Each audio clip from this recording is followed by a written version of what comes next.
Ce n'est pas l'amour qui maintient deux êtres ensemble. C'est la qualité de la relation. J'appelle ça le nourrissement d'une relation. Sous votre lavabo, vous allez voir qu'il y a deux tuyaux. Un tuyau qui amène l'eau potable et un tuyau qui est la vidange. Mais en matière de relations humaines, c'est le même tuyau qui fait passer les messages positifs et les messages caca.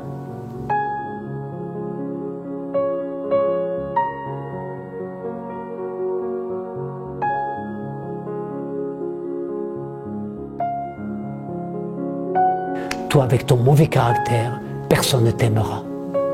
Et ça, c'est d'une violence inouïe.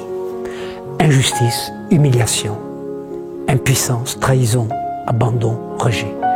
Ça, c'est les 6 grandes blessures que nous inscrivons dans notre vie quand nous recevons trop de messages toxiques. Les maladies sont des langages métaphoriques, sont des langages symboliques.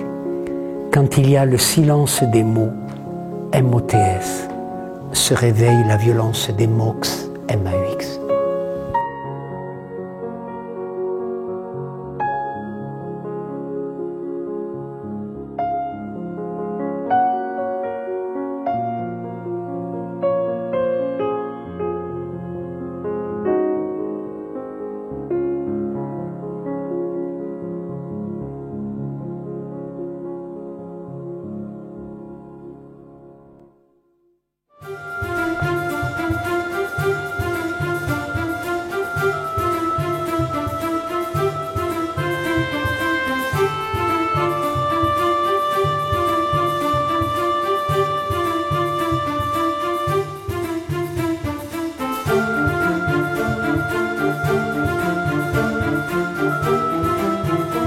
D'abord c'était passionnant, ensuite c'était drôle. Je pensais être noyé sous les informations, en fait c'est très pédagogique. Une des difficultés de beaucoup de femmes, c'est d'harmoniser, de combiner les, entre autres, il y en a bien d'autres, mais les 5 grands rôles qui sont au cœur de leur vie. Il va falloir donc apprendre à se positionner à l'intérieur des relations significatives de notre vie. Alors d'abord découvrir ceci, que dans toute relation, nous sommes toujours 3. Si je suis ici, l'autre, moi, et la relation qu'il y a entre nous. La manière dont il a exprimé les choses avec les exemples en prenant les personnes, pour moi ça me paraissait limpide et clair. J'ai réalisé beaucoup de choses et je me suis un peu reconnue aussi parfois. J'ai eu l'impression de grandir en fait. Et ce que je n'attendais pas ce soir. Tout en rigolant, c'est ça qui est assez excellent.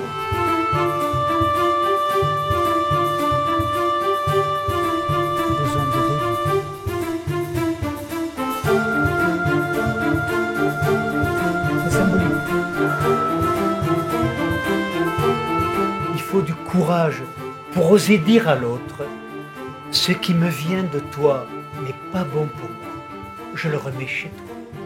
Il faut du courage pour se rappeler qu'une relation a 2 mondes et qu'il faut apprendre à se définir, à se positionner. J'ai bien aimé le contact chaleureux et j'ai senti beaucoup de sagesse chez lui.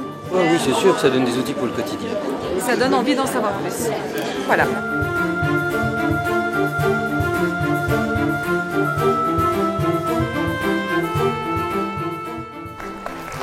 Merci à vous.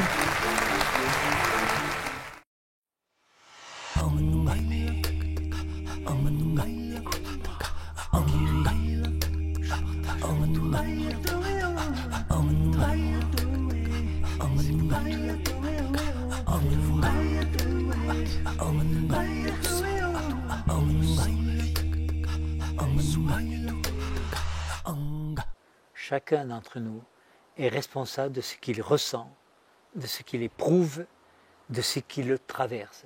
Parce que je prétends que si je ne m'aime pas, je serai dans le besoin d'être aimé et je vais exiger l'amour de l'autre.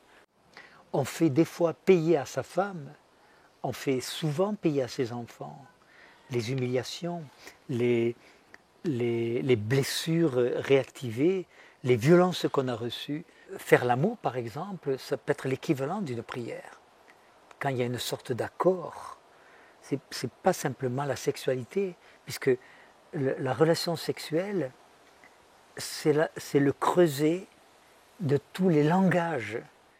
La grande mission des parents, c'est pas répondre uniquement aux besoins de survie, nourriture, vêture, chaleur, sécurité, un toit sur la tête. C'est de répondre aussi aux besoins relationnels. Parce que si vous répondez aux désirs de vos enfants, vous les transformez en terroristes relationnels.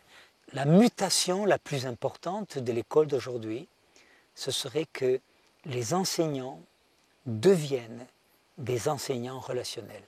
Est-ce que vous auriez envie de dire la même chose aux responsables politiques? C'est un milieu fabriqué, le monde politique. Les maladies sont des langages métaphoriques. Ça veut dire des langages avec lesquels je vais tenter de dire l'indicible. Le drame de la médecine d'aujourd'hui, c'est qu'elle est dans une impasse. Elle sait soigner, mais ne sait pas guérir. L'homme est un redoutable prédateur. Et pour cette planète, et pour son entourage, et puis pour lui-même, se réconcilier. Voilà le mot clé, je crois, se réconcilier. La liberté d'être, c'est pas de faire n'importe quoi. C'est d'être capable de choisir. C'est ça la liberté d'être. Parce que choisir, ça veut dire renoncer.